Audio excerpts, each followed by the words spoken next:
Welcome to Owning a Piece of America. I'm your host, FaithBautista.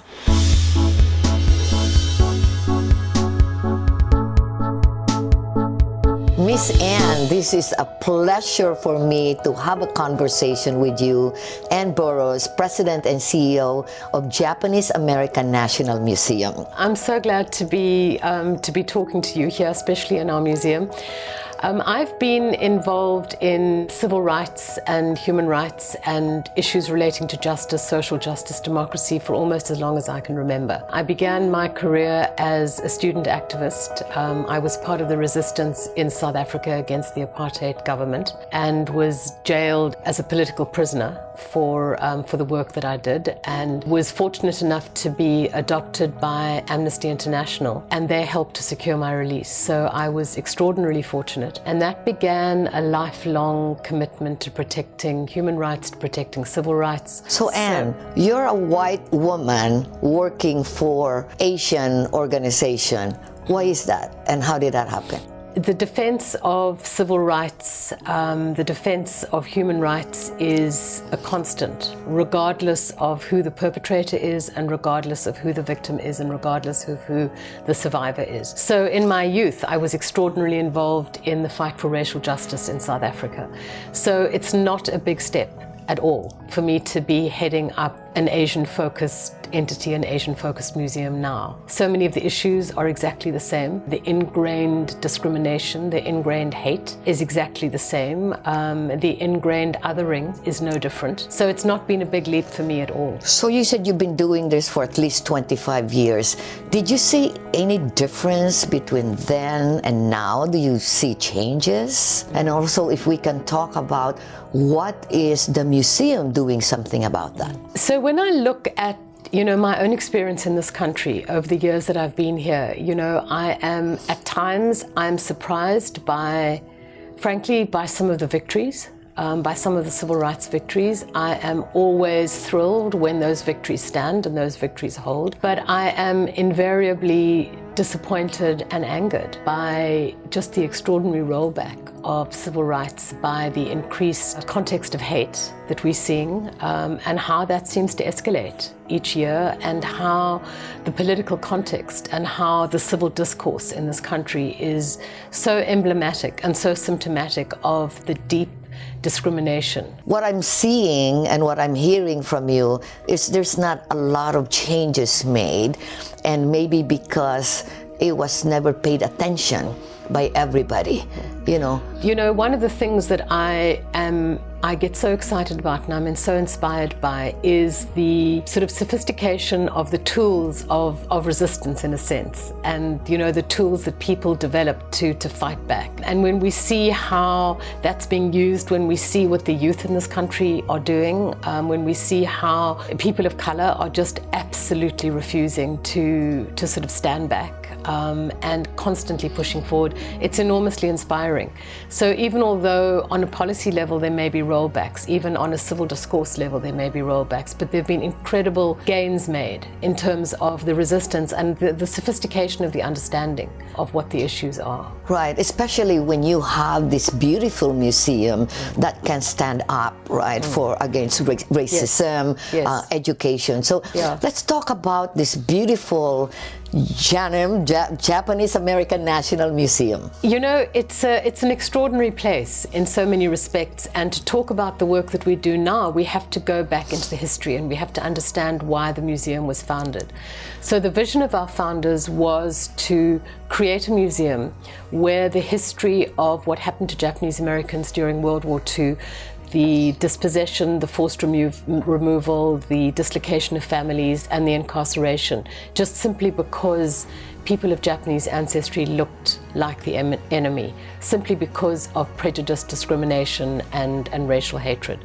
So when our founders founded this museum, it was to preserve that history, to preserve the artifacts, to preserve the story, but also, importantly, to ensure that what happened to Japanese Americans never happens to anybody else. So our context, our work that we do today comes from that history, because we have to use that history to inform the present and to shape a more just future. But it also, we're compelled to use that history to be able to talk about issues relating to democracy, to race, to injustice, and to the fragility of the sort of civil rights system in this country.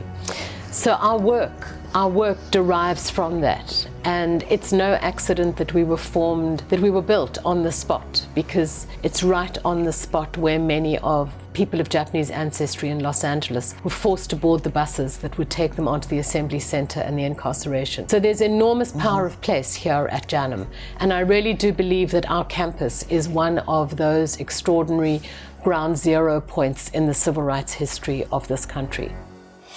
Don't go away. Owning a Piece of America. We'll be right back.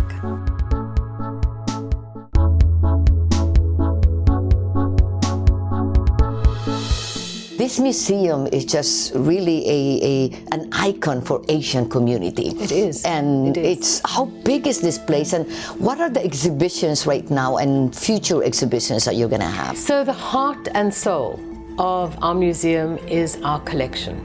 And we have a collection of about 160,000 artifacts. It's a material collection that tells the story of the incarceration. And every single artifact has been donated to us, and every single artifact carries its own history and carries the story of an individual or a family. So we're able to derive an enormous amount of validity from that collection. And we use that collection of material culture to inform our exhibitions. We have a permanent exhibition called Common Ground, which tells the story of the immigration of Japanese to Hawaii in the late 1800s through to the present. We also have temporary exhibitions which draw out aspects of that story of incarceration, but also exhibitions that talk about the Asian experience in this country and how the experience of Japanese Americans was shaped by the broader context in this country and vice versa.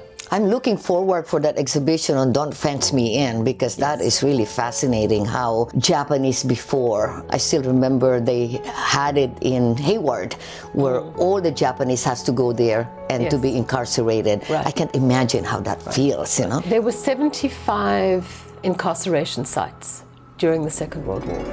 So our exhibition, Don't Fence Me In, looks at the experience of young people who were incarcerated. So it's looking at their social life, at their daily lives, at their education, at their interaction with each other, at their social clubs, at the way in which their parents try to create as normal an existence for them behind barbed wires in this extraordinary context of prejudice. And then, of course, it's understanding how they carried that trauma with them through generations. And many of our volunteers at JANM are themselves survivors of the incarceration and were children during the incarceration, and they're interviewed and focused on in this exhibition. So we have these extraordinary first-person experiences of people who were there, whether they were Boy Scouts, whether they were in theatre groups, whether they were in social groups, and it's a treasure. It's a treasure that we have. I'm really looking forward to that. But on the other hand, though, how Japanese did not have this entitlement mentality, but instead they went to school, work ethics, and we have a lot of Japanese banks, right? I mean, the cars that we drive is still made from Japan, and look at Japan now. The Japanese people in this country most of them are well off, highly educated. What do you think the reason for that? You know, I would never presume to speak on behalf of Japanese people or on Japanese Americans, because, I'm neither of those. But what I do know is that, it's an extraordinarily, my own experience of it has been of an extraordinarily compassionate community, a community that has certainly coming after that experience, after the incarceration, of just extraordinary resilience, with the resettlement coming in and having to recreate lives for themselves after everything had been stripped. And how that, in the same ways as the scars of the incarceration were carried through generations, that resilience has also been carried through. And then, of course, the linkages with Japan are very, very powerful. And you see how many of those early Japanese companies were dependent on the Japanese American community for their success.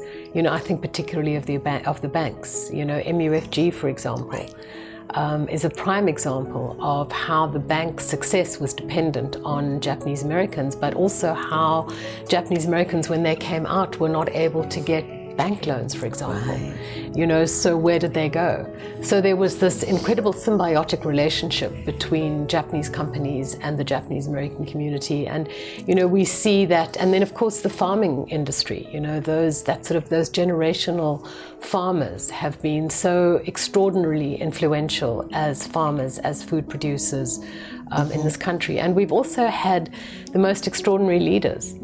You know, from Secretary Norman Mineta to Senator Dan Inouye. I mean, you know, it goes on. You know, Mark Takano. There are too many to mention. And then, of course, that's true for the entire, you know, for all of the Asian community. They're extraordinary leaders. Either some are known well, some are recognized, but every single community has extraordinary leaders. This is beautiful. How can we get more non-Asian to come here?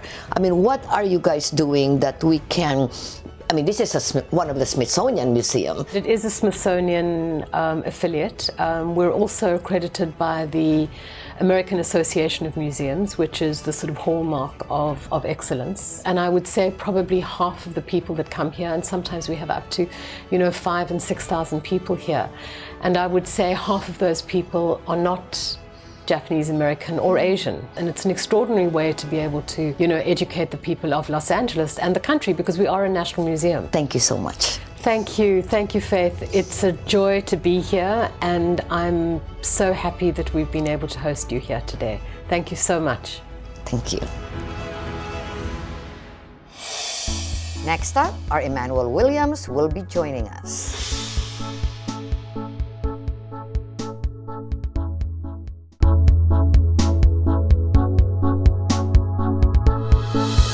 Joshua Choi is an accomplished clarinetist who began studying at age 8 with his father before being accepted into the Juilliard School Pre-College Division at age 11.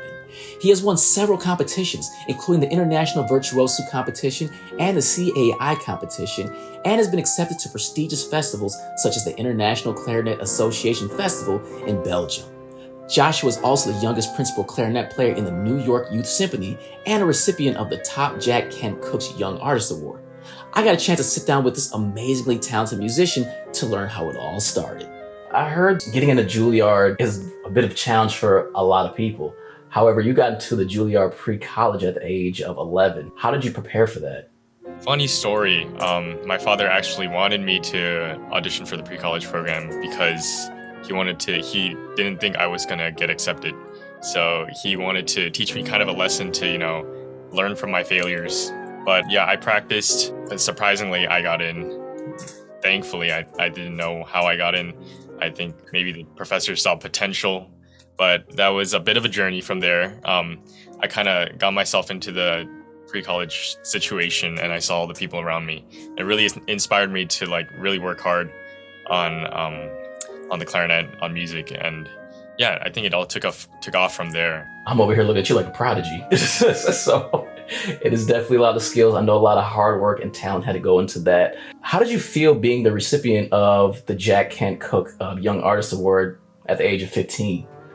I'd say it was such a big honor to begin with. I think it motivated me a lot. It kind of proved to me myself that, you know, I could do such stuff like this. So it really motivated me to try to achieve more than that and try to work hard to do more in the future. So I was just doing research on you, and I was just like, this dude is just hitting goals and goals and goals and just killing it. What is it like learning from Ayako Oshima? What's that been like, that whole experience? I heard she's great. She's amazing. I've learned so many great things from her. I'm currently learning with her husband right now in the college, in Juilliard College, which is also a very interesting story.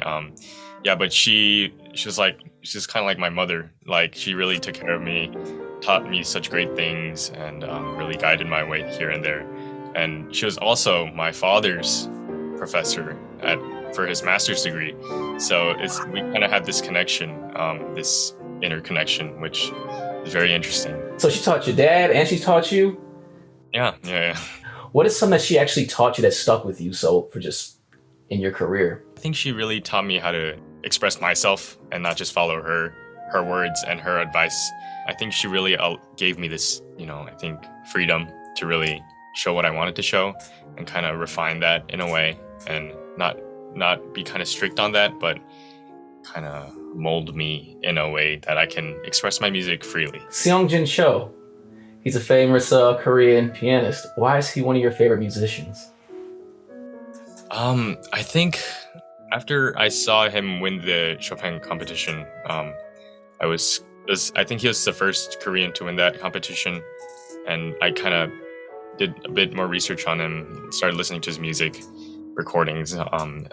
His music is just different from all the other pianists and all the other musicians, and I really respect him a lot.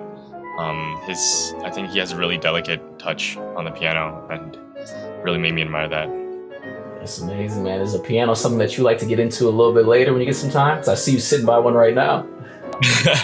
Man, I tried practicing. It's not easy. It's not easy. Now, I know your dad moved over here from Korea for his master's program, and you were born over here in the States. So do you feel sometimes that is your experience a blend of two different cultures from time to time? I'd say Koreans have this personality of very hardworking and trying to make things perfect. And I could kind of see myself in that area too, in that area. But also, I think I have a good blend of American culture where high schoolers, teenagers have their own hobbies, doing sports. Because in Korea, there's many teenagers, starting from a young age, parents send them to after-school programs, always studying from morning to night. They don't have the chance to kind of discover themselves, I guess. But I think I had a good mix of both, being able to discover my own interests and not just studying all day, and having parents that wanted me to work very hard. So I'd say I had a good mix of both. Yeah. What advice would you give anybody that would go through that, where they have to deal with parents' expectations while trying to pursue their own passions?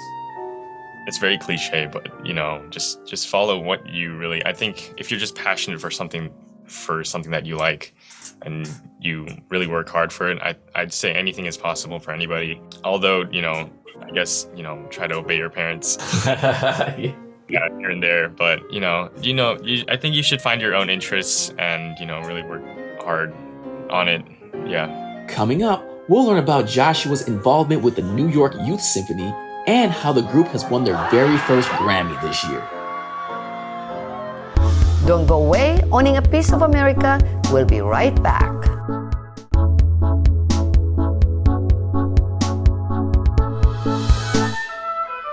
What are some of the favorite concert halls that you performed in?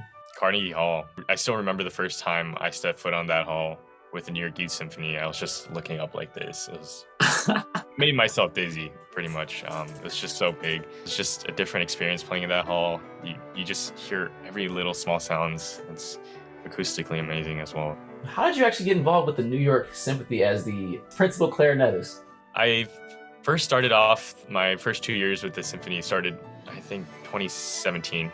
I think I started 2017. I started with the chamber program, actually, the first 2 years. And then I figured out about the orchestral program, and I decided to partake in the audition, and thankfully I got in as second clarinetist. My first year was amazing. Such great pieces that we played. Many great people that I met. It's my 5th year with the program. I just saw how the orchestra evolved with our director, and I've seen so many amazing things happen. So during the pandemic, you guys actually recorded your first album, and roughly it took about 6 weeks to get that done. How did you feel going through that whole experience?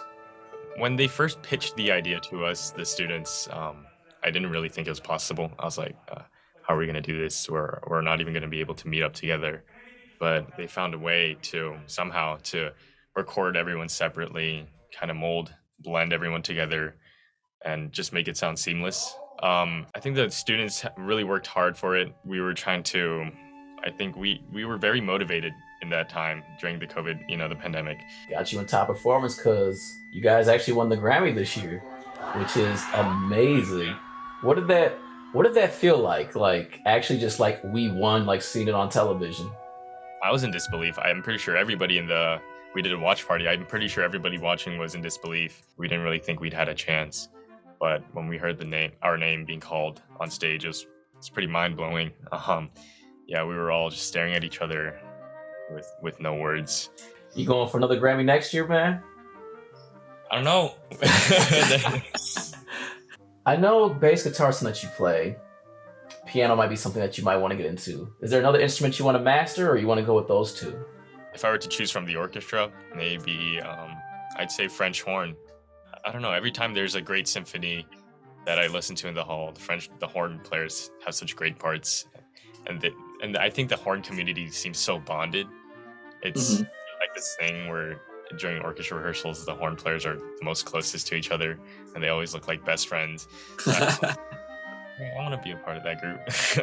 So yeah, no, horn. I really love the sound of the horn. It sounds so nice and silky. So, what advice would you give to someone that's actually trying to get into the orchestra game? What would you tell them to do? What advice are? I'd say just I think it's very important to try to learn from professionals, trying to get access to lessons, master classes, even YouTube is such great help nowadays that you can learn such great things, and listening to a lot of orchestral repertoire to really submerge yourself into that world. I think that helps a lot for everyone, even me. So yeah. How many hours a day do you usually play? I try to, depending on my schedule, I try to do at least 2 hours of practice every day. If I have more free time, then I do a bit more than that. But yeah, I try not to go a bit overboard, because then, I want to keep a healthy balance of, practice life and, keeping my friends, there too, not just keeping myself isolated and practice from all day. So I always try to have a good strict balance of everything. Yeah. What are your plans with the future with music? What do you plan on doing with it, and what do you see yourself doing? Like, paint me the vision. Honestly, all I want to do is just perform, just for everyone. But I do really want to work with really big orchestras. I think touring is also something that I want to do. Traveling the world, performing for people, soloist or not. I don't think I would really care, as long as I get to perform in front of an audience. I think that'll fulfill my dream. And yeah, I think that's what I want to see in the future. When can we expect an album, a solo album from you, man? I want to see your photo with the clarinet posing. Let's hope soon. Let's hope soon. With so many goals, aspirations, and talent overall, I'm sure Joshua Choi will have a solo album out really soon. Owning a Piece of America will be back next week. I'm FaithBautista. Thank you for joining us. Take your piece.